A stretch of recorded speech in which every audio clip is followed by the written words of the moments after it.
Assalamualaikum. Ketemu lagi sama Ustadz. Sekarang kita belajar pendidikan agama Islam. Nah, untuk sekarang, kalau di pertemuan sebelumnya itu kita belajar tentang akhlak karimah, tentang bagaimana berakhlak karimah, sekarang kita belajar Islam mengajarkan kesucian.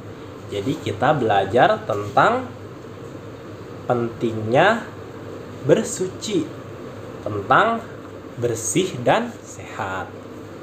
Nah, sebelum dimulai, kita awali dulu ya dengan basmalah. Bismillahirrohmanirrohim. Boleh dibuka bukunya halaman 56. Mengenal arti bersih dan sehat. Jadi anak-anakku, bersih pangkal sehat. Jadi ketika kita bersih, ketika kita senantiasa menjaga kebersihan, maka insya Allah kita pun akan menjadi sehat. Artinya menjaga kebersihan itu akan menjadikan kita orang yang sehat. Dan menjaga kebersihan itu adalah tanggung jawab kita semua. Di sekolah, tanggung jawab kita, maksudnya di sekolah menjaga kebersihan itu adalah tanggung jawab semua warga sekolah, baik itu guru, baik itu murid-muridnya, anak-anaknya, maupun penjaga sekolahnya. Jadi kalau di sekolah itu tanggung jawab kebersihan itu bukan cuman penjaga sekolahnya, bukan cuman petugas kebersihannya, tapi guru semuanya, semua warga sekolah itu diwajibkan untuk menjaga kebersihan.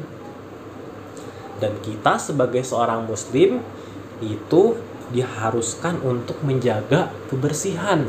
Kebersihan lingkungan, menjaga kebersihan badan, kebersihan pakaiannya, kemudian kebersihan kelas, dan yang lain sebagainya.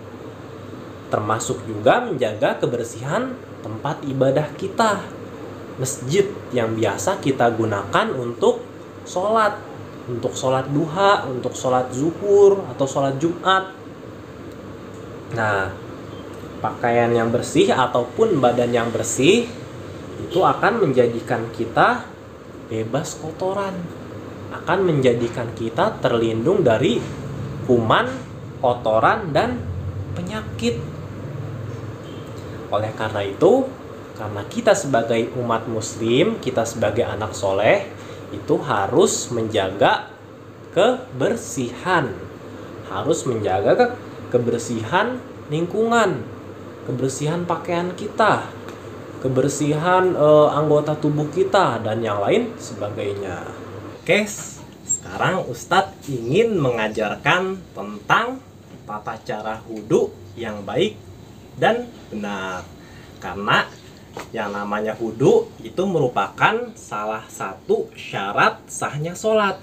Artinya kalau misalnya kita nggak wudhu sebelum sholat, maka sholat kita tidak sah. Ataupun kita wudhu tapi wudhu kita itu ada yang bagian wajibnya itu nggak terbasuh dengan air, maka hal itu juga bisa menyebabkan wudhu kita menjadi tidak sah. Kalau wudhunya nggak sah, berarti kalau kayak gitu sholatnya juga nggak akan sah. Maka dari itu, sekarang kita akan belajar tata cara wudhu yang baik dan benar. Pertama-tama yang harus diperhatikan sebelum kita wudhu adalah anggota wudhu kita, wajah, tangan sampai sini, sampai siku. Kemudian telapak kaki sampai dengan ini itu mata kaki itu harus bersih. Nggak boleh ada kotoran yang menghalangi air ke anggota wudhu kita. Jadi misalnya ada bekas tip ek gitu kan di tangan kita gitu, atau misalnya ada kotoran, misalnya bekas tanah kayak gitu kan, tanah yang masih tebal gitu, itu harus dibersihkan dulu agar air itu bisa mencapai atau bisa mengenai anggota wudhu kita. Karena kalau air tidak membasuh ataupun tidak mengenai anggota wudhu, maka bisa menyebabkan wudhu kita menjadi tidak sah. Lain cerita kalau misalnya kotorannya itu ada di leher atau ada di mana? Ada di betis kita, karena ini bukan merupakan anggota wudhu, maka ya nggak apa-apa gitu kalau misalnya nggak dibersihkan dulu seperti itu. Nah, sekarang Ustadz akan mengajarkan kepada kalian tentang tata cara wudhu yang baik dan benar. Jadi kalau di buku itu yang dibahas adalah bagian-bagian wajibnya ya. Sekedar apa? Wajah, terus telapak tangan sampai dengan siku, rambut, dan kaki. Padahal kalau sunnahnya itu kan ada kumur, ada cuci tangan dulu, ada apa?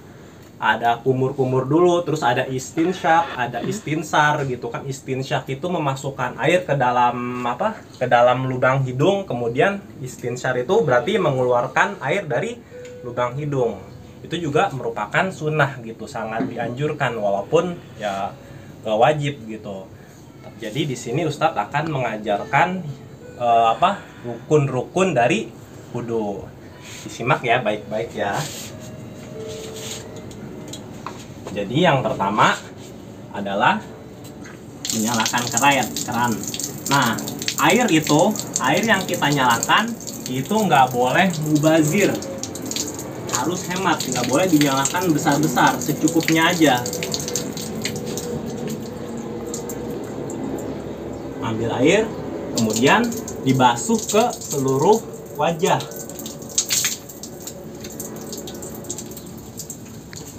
Nah, perhatikan nih di bawah mata kita, bagian di bawah kelopak mata itu juga harus dibersihkan, misalnya bekas kotoran mata atau semacamnya.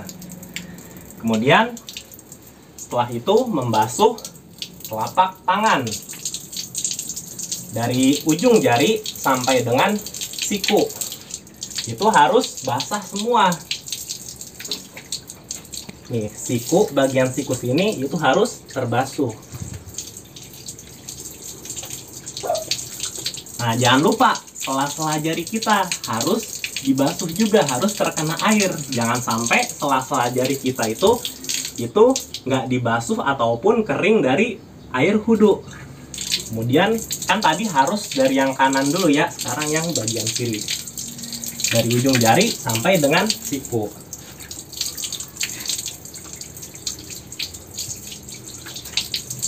Jangan lupa jarinya di sela-sela. Nah, kemudian setelah itu kita ambil air, kita basahi dan kita usap bagian rambut kita. Kemudian bagian telinga. Nah, habis itu apa lagi? Habis itu kita membasuh kaki. Dari ujung kuku sampai dengan mata kaki itu harus dibasuh semua. Jadi kalau wudhu ketika membasuh kaki itu jangan cuman begini doang.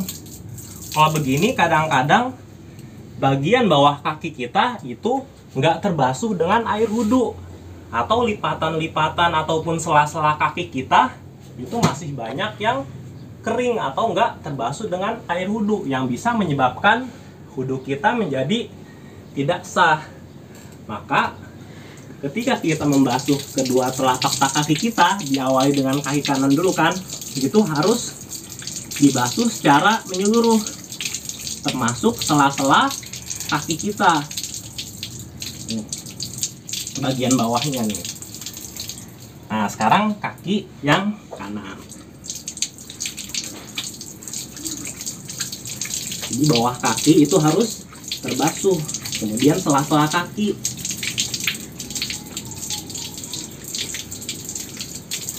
Nah, sampai seperti itu.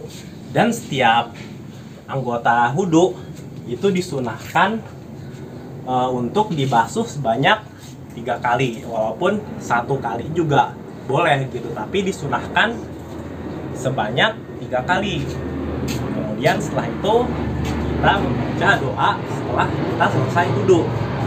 Asyhadu an la ilaha illallah wahdahu la syarikalah wa asyhadu anna Muhammadan abduhu wa rasuluh. Allahumma ij'alni minat tawwabina waj'alni minal mutatahhirin waj'alni min ibadikas sholihin. Oke. Nah, setelah kita belajar tentang tata cara berwudu,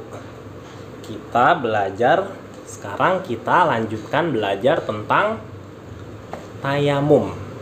Tayamum seperti yang kita ketahui itu kita lakukan manakala kita tidak mendapati air atau kita kesulitan untuk menemukan air yang suci dan juga mensucikan. Maka saat itu kita diperbolehkan untuk melaksanakan tayamum sebagai pengganti dari wudu yang biasa kita lakukan. Jadi jadi ketika kita pengen sholat, kemudian kita kesulitan, sangat sulit untuk menemukan sumber air, atau sekalinya ada airnya itu nggak mensucikan, seperti itu, maka kita diperbolehkan untuk bertayamum sebagai pengganti dari wudu kita. Atau ketika kita sedang dalam kondisi sakit, yang dimana sakit itu tidak memungkinkan kita untuk melaksanakan wudu.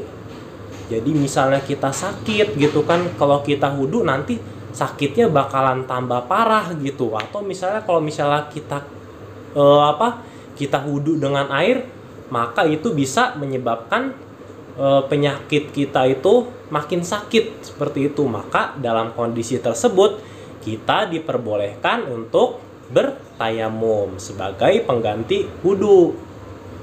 Nah, jadi adapun tata cara tayamum adalah menggunakan debu ataupun tanah. Boleh juga di lantai. Yang penting tempat kita melaksanakan tayamum itu suci. Nggak boleh ada najisnya di situ. Adapun tata caranya adalah yang pertama, baca bismillah dulu. Baca bismillah sambil kita berniat untuk melaksanakan tayamum. Jadi baca bismillah dulu sambil niat gitu kan. Kemudian setelah itu menepukkan kedua telapak tangan ke atas debu. Jadi telapak tangan kita nih itu ditepukkan ke atas debu, dalam arti ke atas lantai, ke atas tanah, ataupun ke atas meja, seperti itu. Ditepukkan seperti ini. Gimana coba? Ditepukkan seperti ini. Kemudian setelah itu dilakukan secara perlahan. Jadi jangan seperti itu, tapi pelan-pelan aja. Ditepukkan secara perlahan. Kemudian setelah itu kedua telapak tangan kita yang tadi sudah ditepukkan itu ditiup. Kemudian setelah itu diusapkan ke seluruh wajah kita. Jadi setelah ditiup itu dibasuh, diusapkan tangannya, kedua telapak tangan kita ke anggota wajah kita. Dan perlu diingat, kalau tayamum itu cuman ada dua anggota tubuh yang perlu diusapnya, yang perlu dibasuhnya, yaitu wajah dan juga kedua telapak tangan. Jadi kalau tayamum itu nggak usah sampai rambutnya nggak usah diusap, telinga juga nggak perlu diusap, apalagi kaki, cukup wajah dan juga kedua telapak tangan kita. Nah, tadi kan kita sudah mengusap wajah gitu kan. Nah, sekarang kita mengusap kedua telapak tangan kita. Tata caranya sama dengan yang barusan. Jadi kedua telapak tangan kita nih, yang di sini nih, telapak tangan tuh ini, itu ditepukkan ke tanah, ke lantai tanah, boleh meja juga, seperti ini. Kemudian ditiup. Nah, kalau tadi kan wajah sudah tuh. Sekarang kedua telapak tangan, dari ujung jari sampai dengan siku. Nah, jangan lupa di sela-sela nih. jari-jari kita. Nah, kemudian kan tadi tangan kanan dulu, sekarang tangan kirinya. Sampai dengan ujung siku. Jangan lupa di sela-sela.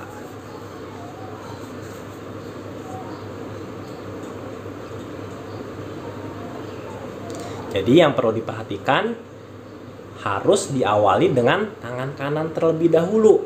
Baru setelah itu tangan kiri. Kemudian itu cara kita mengusapnya itu cukup 1 kali. Jangan lebih dari 1 kali. Kalau wudhu kan itu kan yang disunahkan itu kan 3 kali. Kalau di dalam tayamum itu cukup diusap sebanyak 1 kali.